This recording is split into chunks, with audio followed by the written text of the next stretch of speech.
I pozdrav moji ljudi, moje ime Aleksa i kao što vidite, znači prvi skeč na našem kanalu.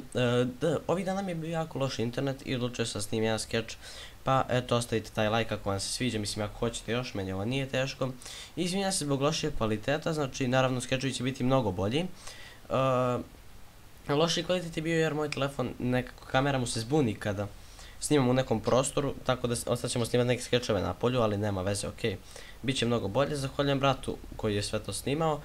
I samo da vam kažem da posjetite kanal od mojih druga koji su tek počeli da oni snimaju prankove, socijalne eksperimente i tako to.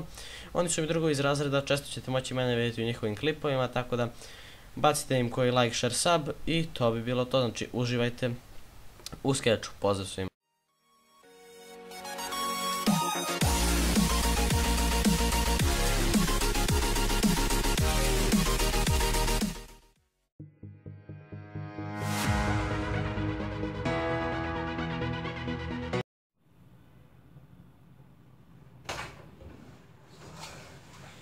Napokon kad se završi ova glupa škola, da snimimo neki klip.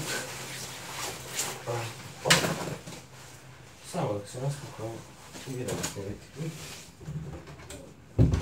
Ajde da krenemo. Sad kad smo se raspakovali, ajmo mi da snimimo klip. Okej. Idemo gledati sve što nam je potrebno. I šta bismo eto mogli danas da snimimo? Ajde da lupimo jednu partiju SG-a. Ajmo.